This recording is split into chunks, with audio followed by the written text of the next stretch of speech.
In the autumn of 1863, the quiet town of Millfield, Kentucky, became the setting for a pattern so unsettling that even today, it raises more questions than it answers. Within just 8 months, town records listed 17 military marriages and 16 funerals. At first glance, such numbers might seem like a grim but predictable reality of wartime. But what shocked investigators and would later haunt historians was that 15 of the deceased soldiers had all been married to the same woman. Her name was Constance Grimsley. By the time the Civil War drew to its bloody conclusion, Constance had buried 7 husbands, claimed their military pensions, and yet somehow preserved a reputation as the most devoted war widow in 3 counties. Official records always cited the same cause of death: lingering complications from battlefield wounds compounded by what doctors of the day called battlefield fever. But behind those official lines lurked whispers of something darker. Recently uncovered correspondence between Union and Confederate medical officers suggests that Constance's story was far from ordinary. Letters discovered by accident in 1923 during courthouse renovations revealed that both armies had launched a quiet investigation into Millfield's disturbingly high death rate among its stationed soldiers. That investigation ended abruptly and suspiciously when the lead investigator, Chaplain Samuel Rutherford, was himself found dead in his quarters. His death too was written off, but whispers never truly disappeared. Decades later, what authorities discovered hidden in Constance's attic would forever alter how we think about Civil War medicine and spark the unnerving question: how many other devoted widows might have been carrying out schemes like hers in the shadows of America's most devastating war? Before we dive deeper into Constance's chilling methods, let me pause here for a moment. This channel exists to share with you the most mysterious and haunting stories in American history. If you're someone who enjoys peeling back the layers of the past to uncover its darker secrets, go ahead and subscribe and tap that notification bell so you never miss a tale like this one. And I'd love to know, where are you listening from tonight?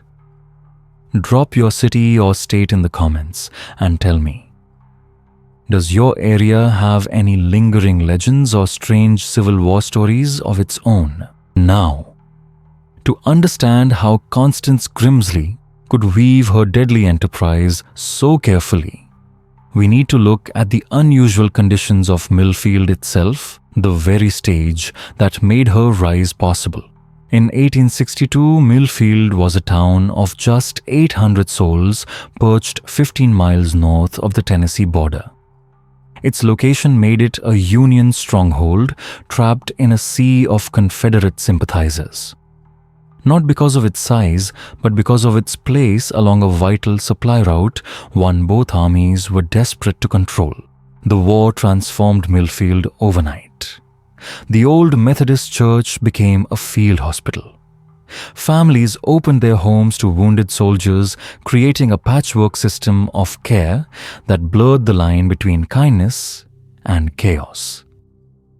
And into this precarious setting walked Constance Grimsley, a woman with little more than a carpet bag and a letter of introduction from a respected Louisville minister.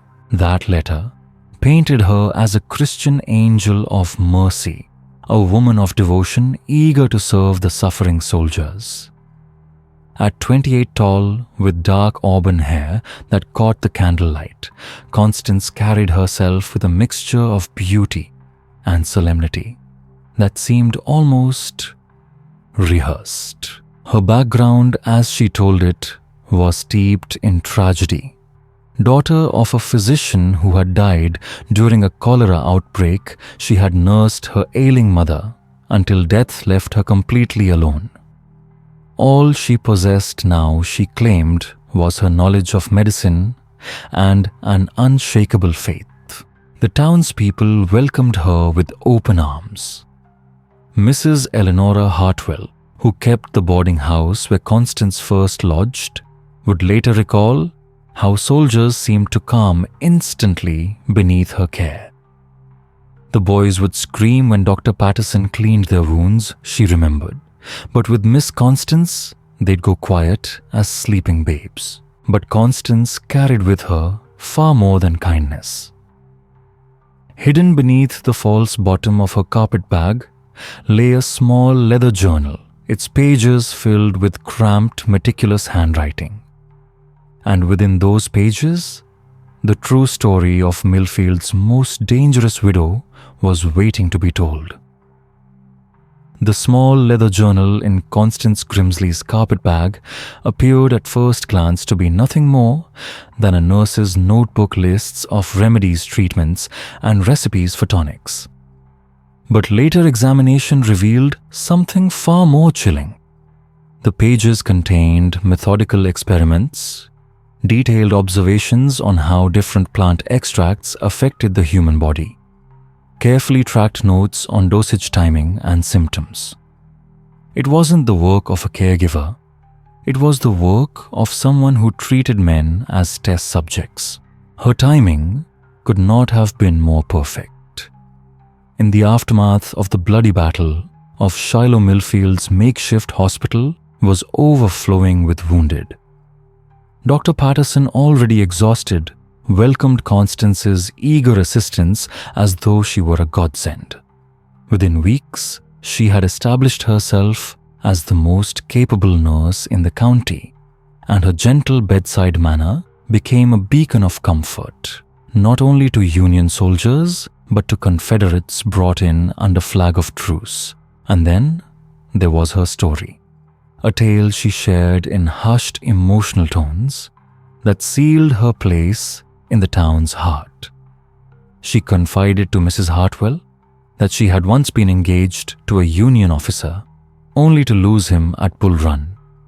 The heartbreak, she claimed, left her unable to bear children of her own, but also filled her soul with a mission to care for the dying sons of other mothers stranded far from home.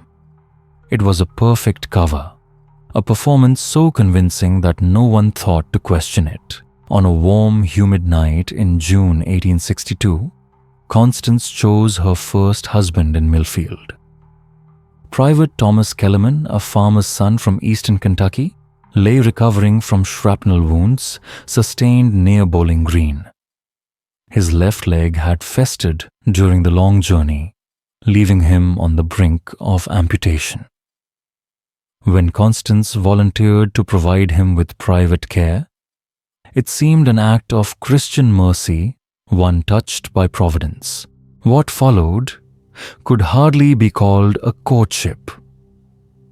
In just 3 weeks, Thomas, weak-fevered but deeply grateful for her constant attention, proposed to her as she changed his bandages by lamplight.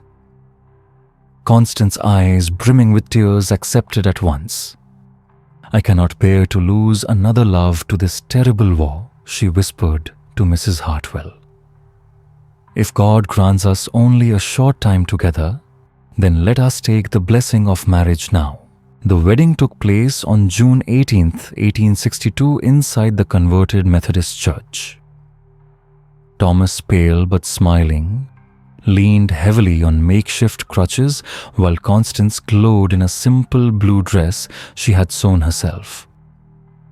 Dr. Patterson signed the register and later noted in his own journal that the groom appeared unusually frail, suffering from stomach pains, but he brushed it off as nerves. The honeymoon lasted 4 days. On the morning of June 22nd, Mrs. Hartwell burst into Constance's room to find her in hysterics, weeping over Thomas's lifeless body. He had died suddenly in the night.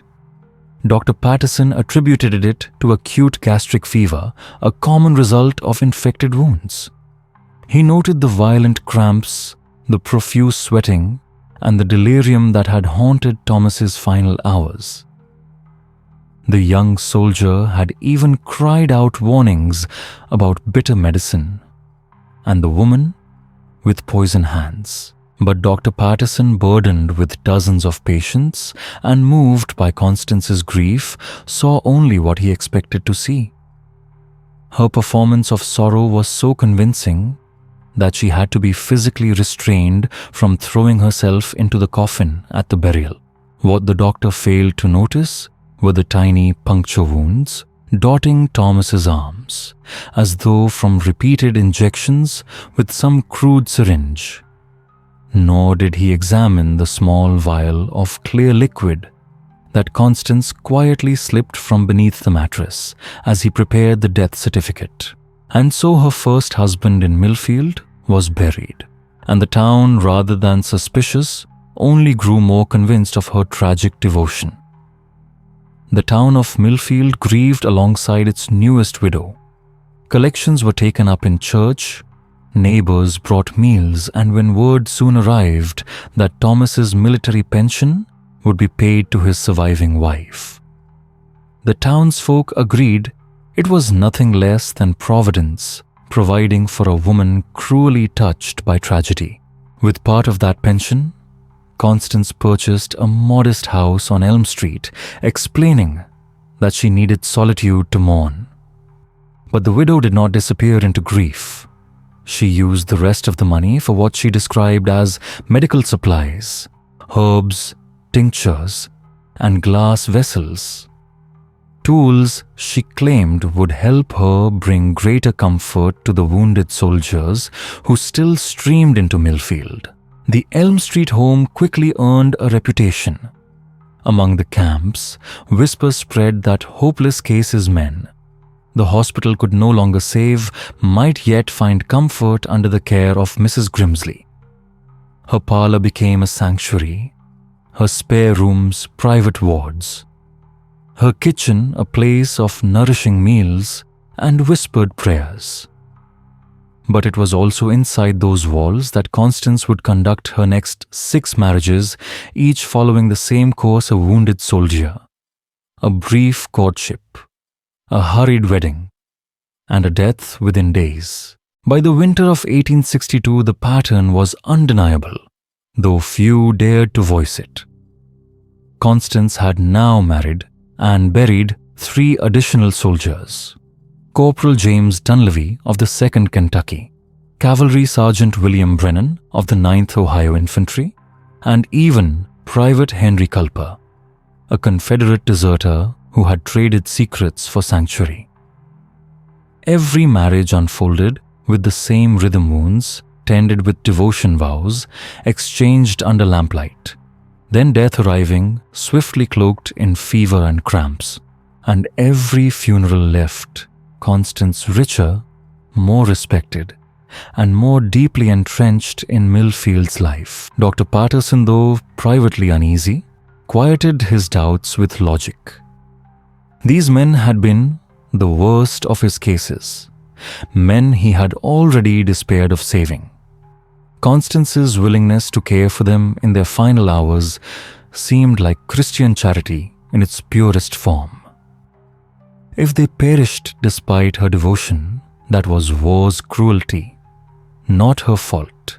The townspeople saw no pattern, only sacrifice. The local newspaper published a glowing feature on Millfield's very own Angel of Mercy. Church ladies arrived at her doorstep, bearing casseroles competing for a chance to comfort the woman who herself comforted so many. Soldiers who survived under her care swore that she had saved them, though notably, none of those men had been the ones she married. Military authorities, meanwhile, overlooked the deaths entirely. A Union corporal in July and a Confederate private in September seemed unrelated, especially when official documents listed only natural causes. Civilian physicians signed death certificates without hesitation. And so the pattern hid itself in plain sight. But one man saw it. In December of 1862, the first notes of suspicion came not from a doctor but from a young Presbyterian chaplain named Samuel Rutherford. Only 26, a recent graduate of Princeton Seminary, Rutherford had volunteered as a military chaplain with no family connections to the army, driven purely by a sense of Christian duty. Bright, analytical, and methodical, he noticed what others overlooked. His first doubts surfaced during the last rites of Sergeant William Brennan. In his final confession, Brennan had whispered troubling words about his wife's medicine, voicing a fear that he was being helped along to heaven. At the time, Rutherford dismissed it as fevered delirium. But when Henry Culper, 2 months later, uttered almost the same warning with his dying breath, Rutherford felt a chill. From that point forward, the chaplain began keeping his own informal records, not just causes of death, but details of each man's final hours, their symptoms, their confessions, their widowed bride's behavior. And what he uncovered in those pages shook him deeply. The more closely Chaplain Samuel Rutherford studied the pattern, the clearer it became. The men dying under Constance Grimsley's care were not the hopeless cases. They weren't the ones with mangled limbs or festering wounds beyond saving. They were often men with the best chances of recovery. Yet, their final hours always followed the same script. Violent gastric distress, profuse sweating waves of delirium. Symptoms that had little to do with their original injuries. Rutherford's doubts hardened into certainty on New Year's Eve 1862. That night, he was called to the bedside of Private Daniel Hawthorne, Constance's fourth husband. Hawthorne had only a shoulder wound, a painful injury. Yes, but far from fatal. Under Constance's devoted nursing, however, his health collapsed in record time. As Rutherford leaned close to administer last rites, the soldier seized his wrist with startling strength. His whisper was jagged, urgent, unforgettable. "She's killing us, Padre. The medicine, it burns like hellfire. She's killing us for the money. And she won't stop unless someone stops her." Less than an hour later, Hawthorne was dead. His death certificate, like all the others, blandly cited complications from battlefield wounds. But Rutherford had heard enough, and so began his quiet investigation and inquiry that demanded extraordinary caution. To accuse Millfield's angel of mercy without proof would ruin his reputation and turn the community against him. Worse still, if his suspicions were correct, he was hunting a woman who had already killed 4 husbands and showed no hesitation in continuing. His search began with records, cross-referencing reports from other Kentucky towns. Rutherford uncovered a chilling pattern. Places where devoted widows had married multiple soldiers, only for those soldiers to die soon after. Every death recorded as a medical complication. Every widow enriched by a pension. When Rutherford wrote to contacts in those towns, darker details emerged. Each of these women had striking similarities. Youthful beauty, claimed medical knowledge, and letters of introduction from distant ministers. Each had arrived quietly during the war's first months. And in each case, local apothecaries recalled them purchasing unusual quantities of herbs and chemicals. Determined to confirm his fears, Rutherford began questioning druggists in the surrounding towns. A pharmacist in Lebanon admitted selling large amounts of white arsenic to a woman who matched Constance's description. She had claimed it was needed to fight rats in the hospital.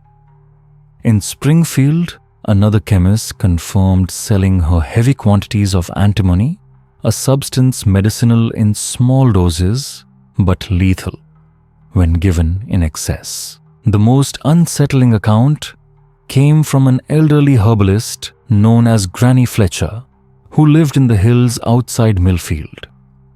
Months earlier, Constance had sought her out, asking pointed questions about plants that could cause symptoms resembling battlefield fever, cramps, delirium.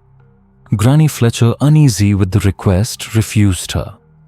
But she never forgot the intensity in the young widow's eyes. As Rutherford pieced together these clues, Constance was already moving on to her next target. Her latest patient was Lieutenant Marcus Sheffield, a Union cavalry officer wounded in the thigh during reconnaissance. His wound was healing well under Dr. Patterson's care, but Constance intervened. "The poor boy suffers from terrible nightmares," she explained sweetly to the doctor. "He wakes screaming every night. I believe he needs the personal touch of a private nurse." Sheffield today, we might say, was grappling with post-traumatic stress. Night terrors haunted him, and Constance offered both sympathy and companionship. She listened patiently, murmured understanding, and brought him comfort that felt deeper than medicine. Within 2 weeks, Sheffield was hopelessly devoted. He spoke of marriage as soon as his strength returned. And once again, Constance wept at the proposal, insisting they wed immediately before war might separate them. The journals told a story more terrifying than anyone could have imagined. The earliest entries, dating back to 1860, described crude experiments on stray cats and dogs' notes on which poisons killed quickly and which left behind symptoms that could be explained away as natural illness. Later pages shifted to human victims, frail patients in Louisville, elderly and forgotten, who had died quietly under Constance's care long before she came to Millfield. But the evidence Sergeant Major O'Brien uncovered in her kitchen was far more damning. Glass vials filled the shelves, labeled with harmless names like headache powder or stomach soother. Yet inside were lethal doses of arsenic, antimony, and mercury. Hidden inside a flour canister were syringes of varying sizes, some still bearing signs of recent use. And in her bedroom dresser lay trophies from the dead wedding rings, pocket watches, and forged documents that would have allowed her to claim pensions under multiple names in multiple towns. Constance Grimsley wasn't just surviving, she was building an empire of death, ready to move from place to place, identity to identity. But the discovery that chilled them all came from a wooden box under her bed. Inside were letters, correspondence with other women just like her scattered across the war-torn South. One from a woman calling herself Margaret in Tennessee boasted, "The antimony works perfectly when mixed with proper medicine. The soldiers even beg for the final dose, believing it eases their pain. 3 days after the wedding, they die. Just enough time for the marriage record, not enough for suspicion." Another from Elizabeth in Virginia gave cold practical advice. Choose men with no families, no mother or sister to ask questions. The pension papers process cleanly when no one else makes a claim. As the men absorbed the weight of these revelations, the truth was undeniable. Constance wasn't alone. They had uncovered evidence of an organized conspiracy of killer widows, a shadow network that may have claimed dozens, even hundreds of soldiers' lives under the guise of mercy. Colonel Harrison acted swiftly. Dispatches were drafted to Tennessee, Virginia, and beyond warning, military authorities of the danger. Plans were laid to arrest Constance the moment she returned from the church. But fate had other plans. Through the front window they spotted her. Constance Grimsley stood at the far end of Elm Street, speaking casually with a neighbor, her eyes fixed directly on her house. She knew. Without a word, she turned and walked briskly toward the church. Yet, instead of entering, she passed by, slipping into the tree line near the cemetery. A small bag swung from her hand. Her pace was not that of a bride-to-be. It was the pace of a fugitive. "She knows," Colonel Harrison muttered grimly. "Sergeant Major, take 2 men circle through the cemetery. Chaplain Doctor, you're with me. We'll cut her off from the road. She cannot escape, and she cannot warn the others." The hunt for Constance Grimsley had begun, but time was their enemy. Somewhere inside the church, Lieutenant Sheffield still waited, dressed for his wedding, believing his bride would arrive at any moment. If they failed, he would not leave that church alive. Just when we thought this story could go no darker, the horror of Millfield deepens. And if you've got goosebumps right now, you're not alone. Share this story with someone who loves chilling mysteries. Smash that like button if you're hooked, and subscribe so you never miss the next chapter in this twisted saga of murder disguised as mercy. The hunt for Constance Grimsley drove the search party deep into the woods behind Millfield Cemetery. Snow had begun to fall, each flake muffling their footsteps, but marking her trail more clearly. Colonel Harrison split the men into 2 groups, one sweeping the churchyard, the other pressing further into the wilderness. But Constance was clever. She hadn't fled into the forest at all. She had doubled back, circling silently toward the church, toward Lieutenant Sheffield, her waiting groom, and her intended final victim. It was Chaplain Rutherford who pieced it together first. His voice trembled with urgency as he told Harrison the church.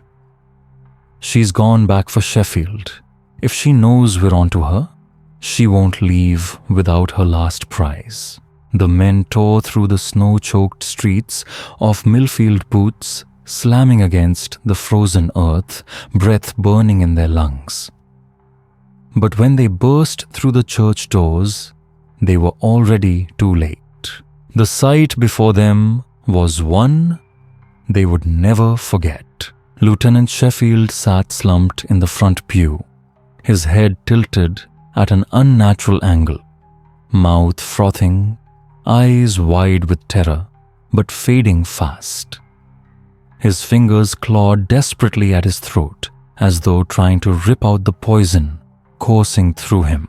And standing beside him, still cloaked in her bridal gown, was Constance Grimsley. In her hand, a syringe glistened with the last drops of its deadly contents. Her voice was calm, almost tender. "You're too late, gentlemen.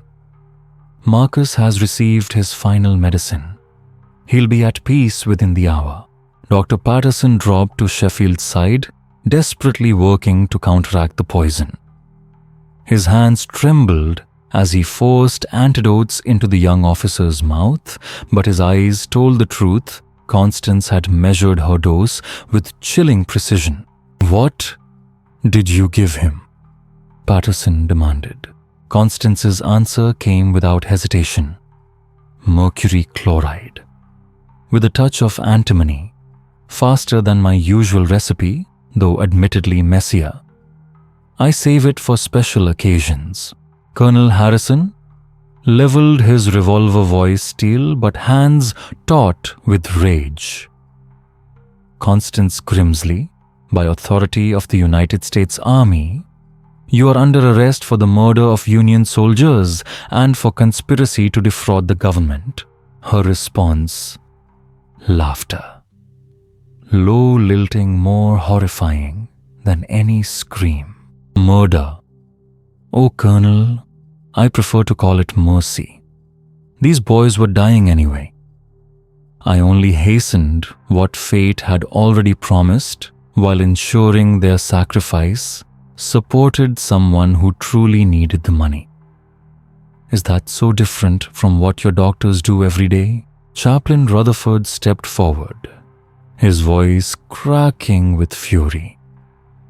You killed men who would have lived. Sheffield's wound was healing. He had a future, a life ahead of him. Constance's eyes gleamed with cold conviction.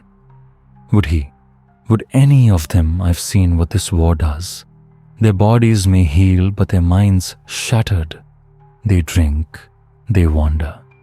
They rot away in misery. I gave them peace and their widows security. Everyone benefited. As she spoke, Sheffield convulsed violently, foam spilling from his lips. Patterson fought on, but despair hung in the air like smoke. Then, as if she hadn't already confessed enough, Constance revealed her darkest secret yet. She reached into her gown and withdrew a folded letter, her voice almost casual. And you think it ends with me? No, gentlemen. The network you've stumbled upon, it is far larger than you imagine. Dozens of us from Virginia to Texas. We share letters, coded instructions hidden in sermons, and posted from church addresses. Some of my sisters have perfected methods that make mine look crude. She held up the letter with delicate fingers as though presenting a love note. This one arrived just yesterday from my contact in Nashville. She has already chosen 7 targets among the wounded there. By next month, she'll be a widow 7 times over and several $100 richer. Colonel Harrison ripped the letter from her hand, scanning it with dawning horror. The conspiracy was real. It was spreading, and it was far deadlier than they had ever feared. The document Colonel Harrison held was no ordinary letter. Inside were detailed blueprints of murder lists of contacts across multiple cities, coded phrases to identify fellow conspirators, and even instructions for forging pension documents. Why are you telling us this? Harrison demanded. Constance's lips curved into a smile, this time stripped of its usual sweetness. For the first time, her mask of charity fell away, revealing the cruelty beneath. Because you'll never catch them all. Our system is too sophisticated, too well hidden. Even if you arrest me, even if you hang me, the network will survive. There are too many desperate women, too many dying soldiers. This will never end with me. And as Lieutenant Sheffield gave his final tortured gasp, Constance glanced around the very church where she had wed 5 different husbands, men now rotting in the ground, and whispered chillingly, besides gentlemen, who would ever believe that America's sweethearts, the grieving war widows who sacrifice everything to comfort our soldiers, are really cold-blooded killers? You'll be the villains for persecuting us. She was wrong about the law, but not about the public. When Colonel Harrison finally shackled her wrists and prepared to transport her to Louisville for trial, none of them could have foreseen the storm about to break, the sprawling conspiracy that stretched far beyond Millfield, claiming dozens of lives across both Union and Confederate states. The trial of Constance Grimsley. On April 15, 1863, exactly 1 month after her arrest, Constance Grimsley stood trial in Louisville. She had predicted the public would never believe the charges, but the evidence was overwhelming. Her journal of experiments, her letters with other conspirators, the testimonies of Chaplain Rutherford and Dr. Patterson. Together, they painted a picture of premeditated evil that shocked even hardened veterans of war. Military prosecutors tied Constance to the murders of 7 soldiers in Millfield, plus additional deaths in Louisville. And just as she had boasted, the network of widows was real. Investigations launched because of her letters led to arrests in 6 other states, uncovering a conspiracy that had claimed more than 40 lives. The revelations were staggering. These women had built a machine of death.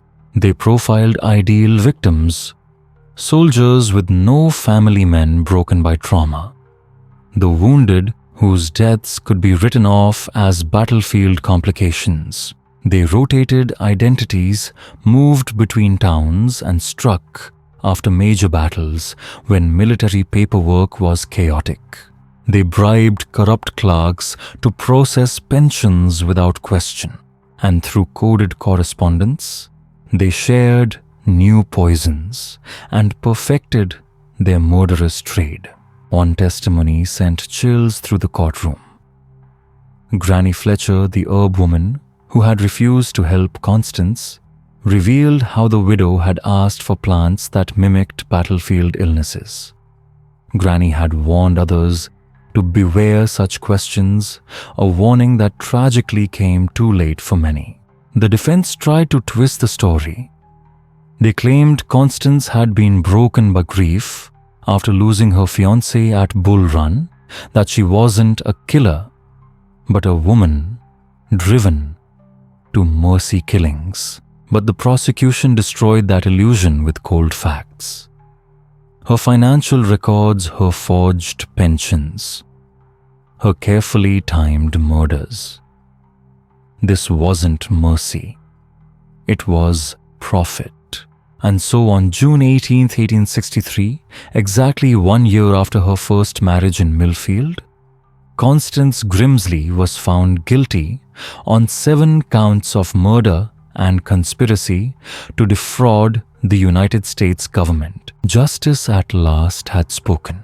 The sentence. The military tribunal wasted no time. Constance Grimsley was sentenced to death by hanging, one of the very few women ever executed for war crimes during the Civil War era. On July 4, 1863, as the nation celebrated its independence, Constance mounted the scaffold. But her final words chilled everyone present. "I regret only that my methods were discovered. I do not regret bringing peace to men who would have suffered far more if left to live with their wounds and their memories. History will decide whether my mercy was more cruel than your justice." No tears, no apology, no remorse. Only a cold, unsettling conviction. And with that, the rope snapped tight, and the widow of Millfield passed into infamy. The wider conspiracy, but Constance was only the beginning. The investigation stretched deep into 1864. Military authorities uncovered 16 women linked to the network she described. 8 were captured and tried. The others vanished into wartime chaos, likely resuming their murderous schemes under new names. More disturbing still, letters from Constance hinted that this wasn't a new phenomenon at all. Similar networks had operated during the Mexican-American War and possibly even earlier conflicts, meaning the systematic murder of soldiers for financial gain wasn't an anomaly, but a hidden tradition lurking in American military history. The scars on Millfield. The town of Millfield never recovered. Dr. Patterson, broken by guilt for trusting Constance, abandoned medicine entirely and disappeared west. Mrs. Hartwell shuttered her once busy boarding house, unable to sleep in walls where murder had been planned. The Methodist Church, where vows of love had masked a plot of death, was abandoned by its congregation. Locals whispered of strange sounds at night, though the truth was likely nothing more than the wind through broken glass. Lieutenant Sheffield was buried with full honors, but his gravestone bore no mention of the horrifying way he died. The army believed the truth would only spread despair and shatter public confidence in military medicine. The money Constance stole, over $3,000, a fortune in the 1860s, was never fully recovered.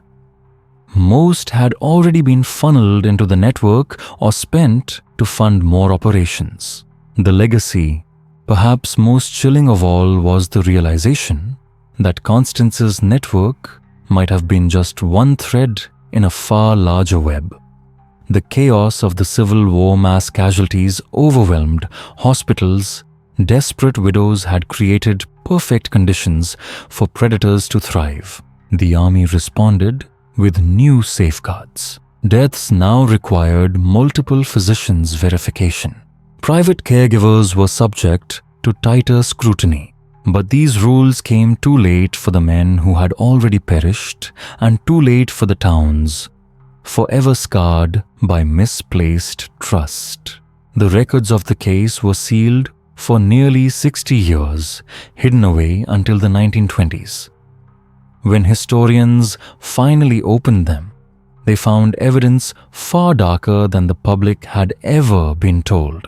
Some members of the network had expanded their crimes beyond the battlefield.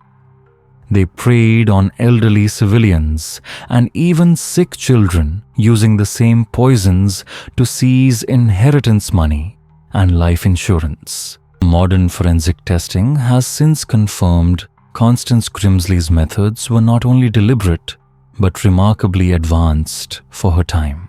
The story of Constance Grimsley remains one of the most chilling cautionary tales of the Civil War, a reminder of how trust, charity, and even faith can be twisted into weapons, and how, even in the darkest times, evil often hides behind the most familiar face.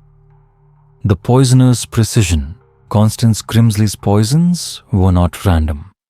They were calculated, designed to mimic the symptoms of battlefield infections, fevers, and internal injuries so perfectly that no one questioned them. Her timing was meticulous, spaced just right to avoid suspicion, to make every death look like a tragic but natural consequence of war. The fraud worked because the system itself was broken.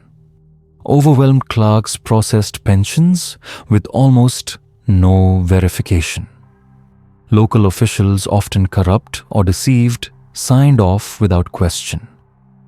Only after Constance's capture did reforms begin, reforms that would become the backbone of today's military benefits system. But those reforms were written in blood. Echoes in Millfield, the house on Elm Street where her final murders were carried out, still stands. Though it has changed hands many times, locals whisper that the true curse isn't ghosts, it's history. Few buyers can live comfortably knowing those walls once hid so much cruelty. Today, the home functions as a small Civil War medical museum, though visitors will find no mention of the horrors once plotted there. The Methodist church where Lieutenant Sheffield breathed his last was demolished in 1895. But in the cemetery, the soldiers Constance killed lie buried in a grim formation. Their graves form a rough circle around a central plot that had been reserved for Constance herself. Her body, however, was laid instead in an unmarked grave outside Louisville, a fitting end for a woman who tried so hard to shape her own legacy. A final letter. In 1923, during courthouse renovations in Louisville, workers uncovered forgotten documents from her trial. Among them lay a final unsent letter Constance had written to her co-conspirators. It was not an apology. It was not a confession. It was a declaration. She wrote, "The work we have undertaken represents an advancement in the science of medicine. Future generations will understand that we were pioneers in the humane management of suffering. Our mercy was greater than your justice." Even in her last words to the network, Constance showed no trace of remorse, only pride in the systematic murder she dared to call science. The legacy of the widow of Millfield, the Grimsley case, changed history. It forced the army to tighten medical oversight. It exposed the flaws in pension systems. And it reminded the public of a harsh truth. Evil does not always come with horns and fire. Sometimes it smiles, prays, and offers comfort. But the greatest question remains unanswered. How many got away? If Constance was just one of many, then her shadow may have stretched far beyond Millfield. Your turn. So I want to ask you, do you believe everything was truly uncovered about Constance Grimsley's network? Or were there other war widows still out there, quietly continuing the work? Tell me your thoughts in the comments. And if you enjoyed this dark journey into America's hidden past, don't forget to like, share, and subscribe. Because in our next episode, we'll uncover another chilling secret buried in history. Until then, stay curious and stay cautious.